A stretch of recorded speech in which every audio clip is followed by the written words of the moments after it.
नमामि देवी विल्खवासिनी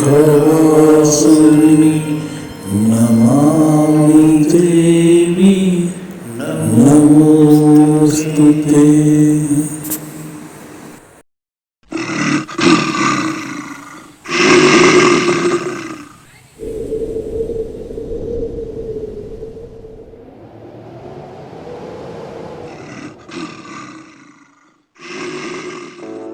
जब आप छत्तीसगढ़ के जिला सरगुजा के अंबिकापुर शहर में ट्रेन से आएंगे तो पश्चिम दिशा की ओर अनायास ही आपको एक खूबसूरत पहाड़ नजर आ जाएगा। उसी पहाड़ का नाम है पिलखा पहाड़। और जब आप किसी भी सरगुजा के निवासी से उस पहाड़ के बारे में पूछेंगे तो वह आपको बताएगा कि खूंखार भालुओं का निवास स्थल पौराणिक कथाओं में उल्लेखित इस पिलखा पहाड़ की कई कहानियां और किंवदंतियां प्रचलित हैं। कोई आपको इसकी तिलस्मी और रहस्यमय घटनाओं के बारे में बताएगा तो कोई आपको इस पिलखा के गर्भ में छुपे अथाह खजाने के बारे में बताएगा। लेकिन यह आपको कोई नहीं बताएगा जो हमारी इस कहानी का महानायक तांत्रिक राखाल जानता है।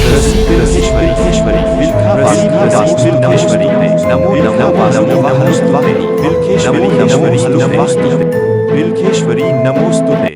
मेरे दोस्तों, जैसा कि मैंने तुम्हें बताया कि मेरे गुरु तंत्र शास्त्र के प्रज्ञान ज्ञाता महान तांत्रिक गुरु हरिदास ने मुझे बताया था कि पिलखा पहाड़ के एक अति दुर्गम इलाके में जहां कोई नहीं पहुंच पाता वहां एक पिलखा देवी का अति प्राचीन मंदिर है जिसके बारे में मेरे गुरुजी के अलावा कोई नहीं जानता। और गुरुजी ने मुझ पर प्रसन्न होकर मुझे उस मंदिर के राज के बारे में बताया कि उस मंदिर में विराजमान देवी की मूर्ति के पास एक ऐसी चीज है जिसे हासिल कर लेने वाला इंसान इतना धनवान हो जाएगा कि उसकी 7 पीढ़ियां भी बैठकर कर खाएं तो भी उसका धन खत्म नहीं होगा।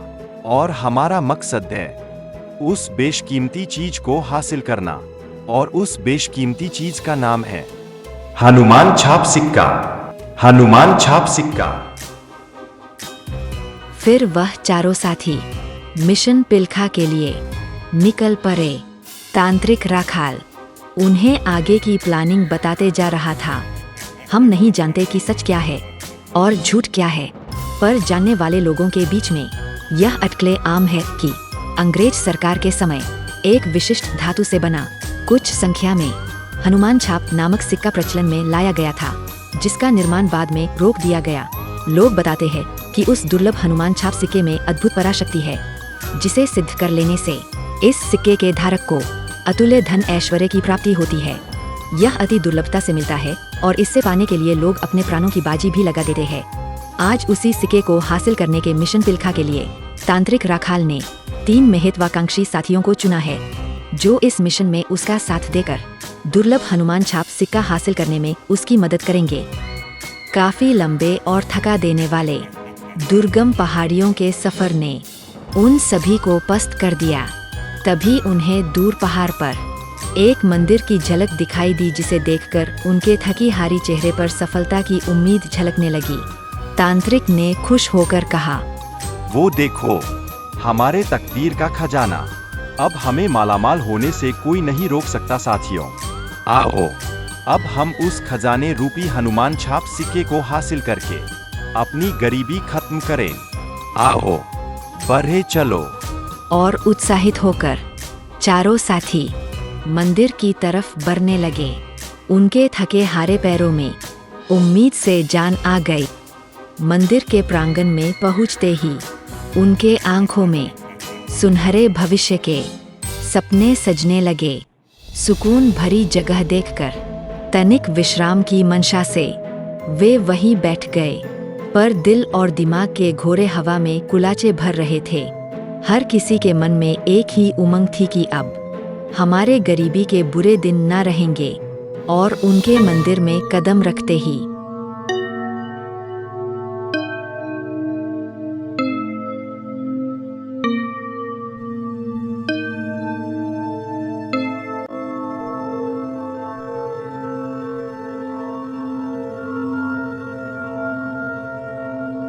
अद्भुत। माँ पिलखेश्वरी का घंटा खुद ही बजने लगा। चमत्कार। जय माँ पिलखेश्वरी। ये देखो, ये रहा हमारे सपनों को हकीकत में बदलने वाला हनुमान छाप सिक्का। और तुम्हारी जिंदगी को मौत में बदलने के लिए यह रही चुड़ैल। सुनो मनुष्यों, तुम उस जगह पहुंच गए हो जहां से कोई जिंदा नहीं लौट पाता। ए भयानक शक्ल वाली औरत, तुम कौन हो और यहाँ क्या कर रही हो? मैं हूं इस मंदिर की रक्षिका, चुड़ैल।